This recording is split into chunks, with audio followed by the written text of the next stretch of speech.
Hello, you wonderful people, and welcome to another episode of Super Fantify. This being a show where we talk about TV shows of the supernatural, fantasy, and or science fictional genre. For today's episode, I'm going to talk about Apocalypse Bringer, Mynoghra, Season 1, Episode 6. A lot of really interesting things went down in this episode, so let's break it down.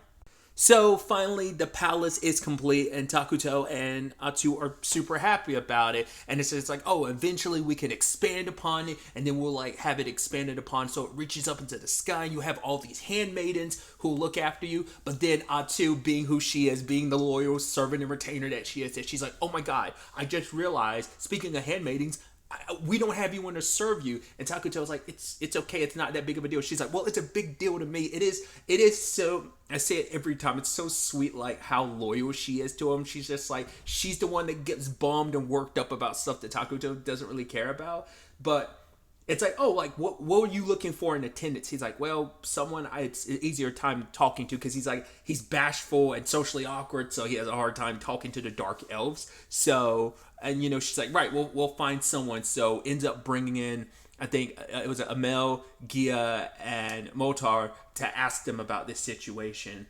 About bringing people in, and I love that her reasoning initially. She's like, "Oh yeah, because our Lord likes little girls," and they're like, "Whoa, wait, what?" And Takatu's like, "Atu, what are you doing?"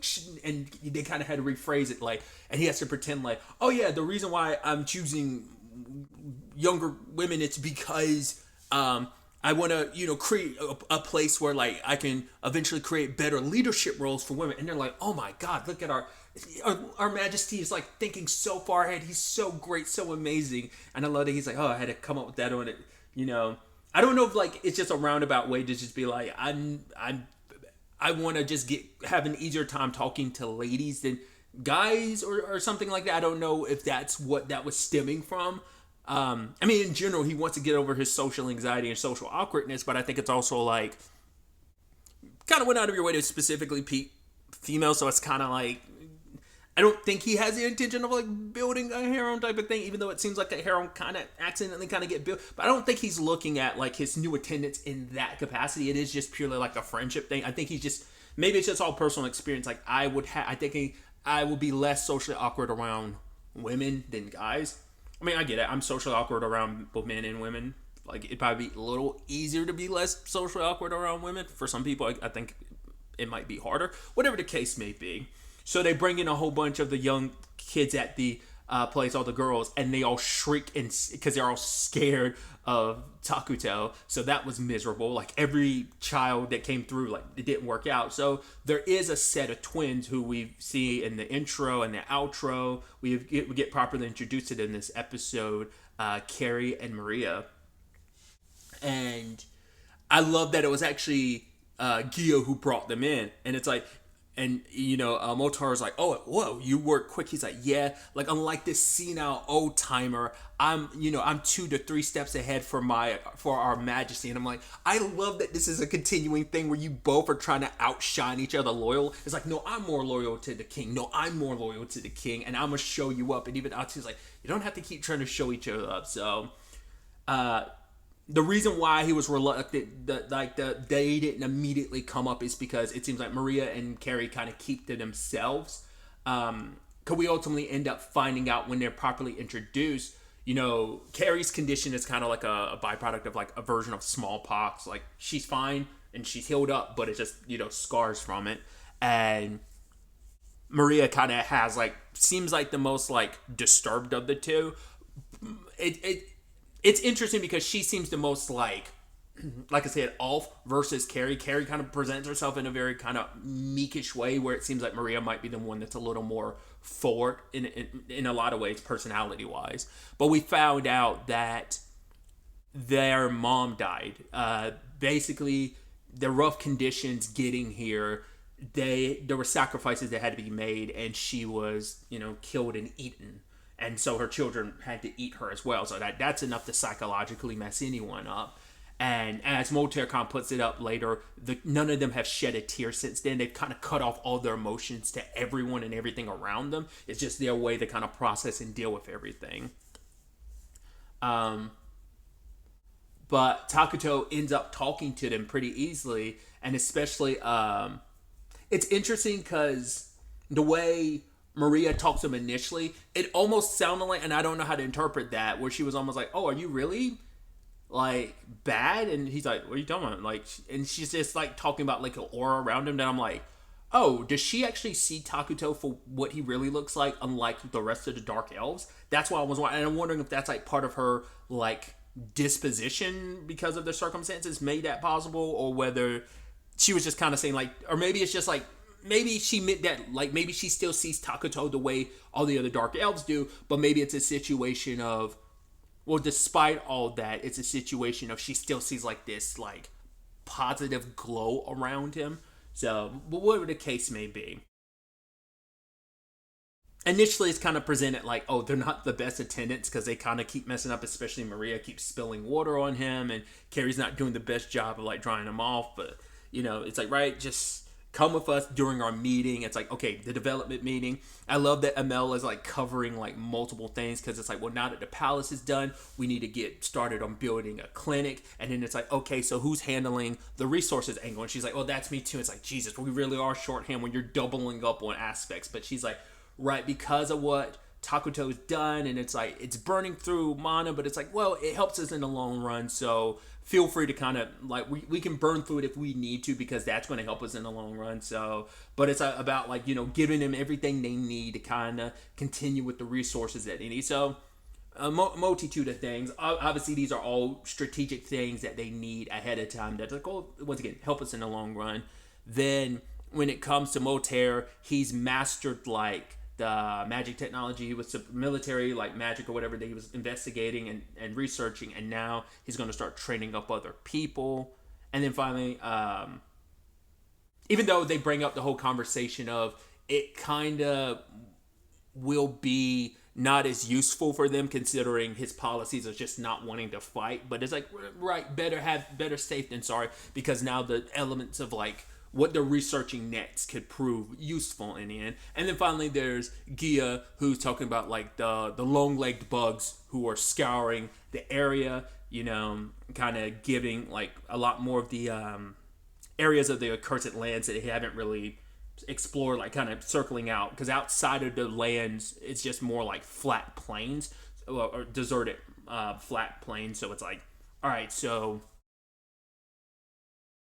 two being like, we don't have to worry about like military might, because I will handle things on that front. It's like, you saw what I did last episode, literally killing it and wrecking shop.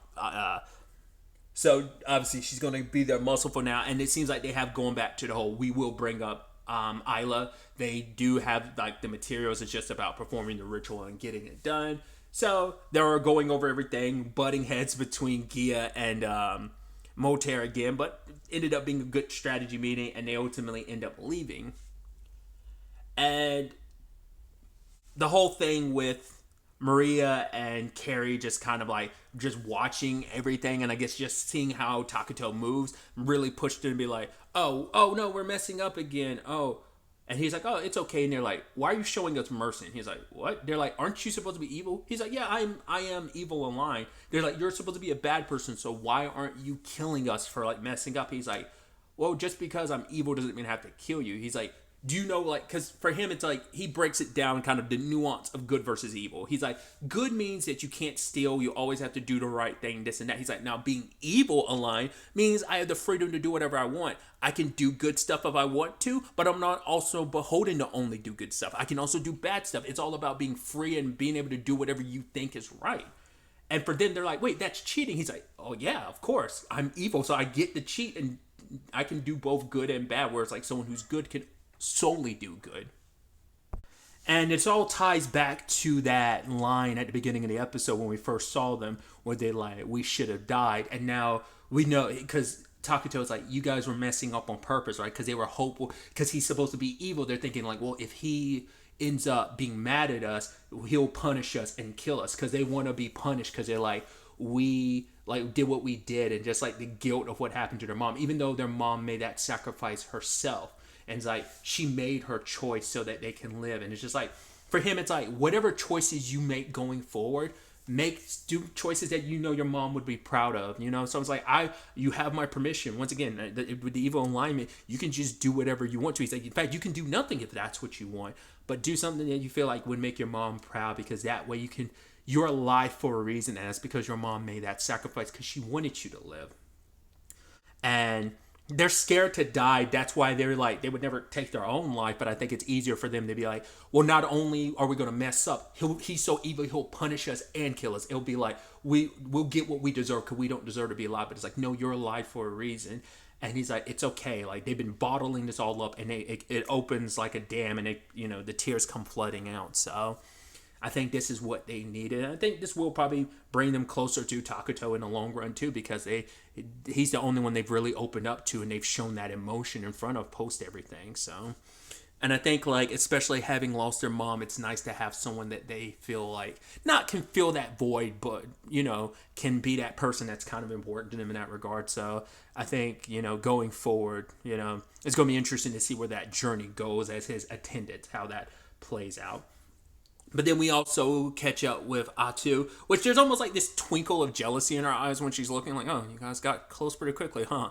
Even though, like, that's kind of the whole point of it, it feels like it kind of irks her nerves, because I think she is a little possessive, considering, like, she is, Takuto's right hand, so it's kind of like, that's kind of, like, even though this was the purpose of it, I kind of wasn't expecting you to get so close so quickly, and I don't know, like, I don't know if she's worried about, like, oh, they'll kind of push me aside, which will never be the case, but I don't know, it just felt like she has a twinge of that, like, jealousy creeping up. But either way, she kind of ends up explaining to Atu ends up explaining to Takuto the lay of the lands of that nearby nation that is neutral, and it is multi-races. There's beast folk, and then there's humans, and then, like, they're run by a council system, and, like, those who use staffs are, like, people who can use magic and stuff kind of run things. The reason why they're so